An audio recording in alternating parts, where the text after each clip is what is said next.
what can I say? Anyway, let's turn our attention to what's going on in America. And, of course, after that debate last Thursday night, much earlier than normally a debate in September between the Republican and the Democratic rivals. They're not even officially the candidates yet. That has set the cat among the pigeons after that appalling performance from Joe Biden. It was blamed initially on him, well, not just being old and having dementia, as many fear, but having a bad cold. It definitely was more than that. Well, yesterday he claimed it was jet lag, although he'd actually not done any international travel for almost 2 weeks before that debate. Well, let's talk about this with columnist at the New York Post, Adam Coleman, who joins us once again. Good afternoon to you, Adam. Good afternoon. Thanks for joining us. I wonder what the next excuse is going to be from Joe Biden or his team about why he did badly, and rather face up to the reality is he's too old to be president and too old to run for the presidency. Yeah, exactly. You know, we basically have we have two geriatric men who want to be president of our country.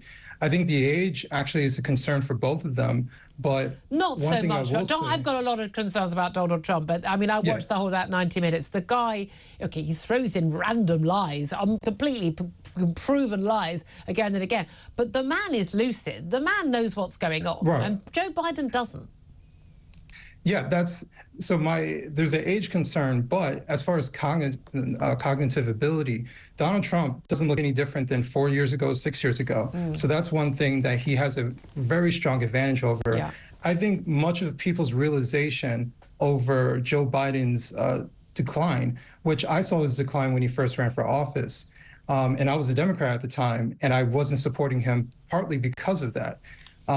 I think much of the realization is that, you know, for us, we pay attention to politics on a daily basis. We see his press conferences. Yeah. We see these things. Most people don't. Yeah. So when you go on a debate stage and normal people who work 9 to 5, who don't pay attention that closely, get to see him and see the sharp decline that he's at. They were shocked. But also, you can't have a situation where people have been claiming, we've been seeing clips from, you know, the G7 summit and from D-Day commemorations in France, and then people saying, well, no, but these clips have been edited by the Republicans. And yes, they were edited to look worse than they were, but they were still bad. But, you know, you can't claim that. It was 90 minutes. He was on camera the whole time. What he did and said was entirely down to him. No notes, no advisors, and that's what we got. Lots of talk about machinations behind the scenes to try and oust him. The likes of, you know, Nancy Pelosi, hugely senior Democrat over the years, saying it's not, you know, it's not wrong for people, it's totally appropriate for people to be asking those questions. Do you think that that momentum is building to force him to stand down? And is it possible that he will agree to, given it appears that he, his wife, his son, they want him to stay?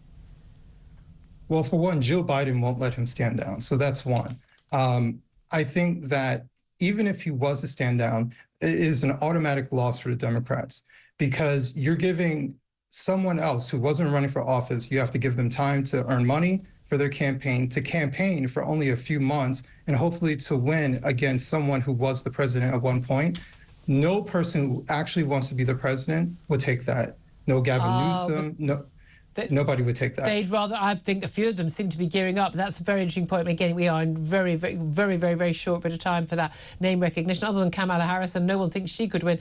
Really good to talk to you, Adam Coleman. Thank you very much. I'd love to talk to you again very soon. Columnist at the New York Post. Benedict Spence, very quickly, do you think Biden will be talked into standing down or not? I think there will be enormous pressure put on him. Whether or not it happens, I don't know, but I think that all movements are towards trying to get rid of him. I don't understand why Jill Biden. I mean, why you would do that to your husband? Because she really likes living in the White House. I think that ultimately, that's what it comes down to. They've got millions. Go off and have a nice life. I don't understand why people want to do it. There we are.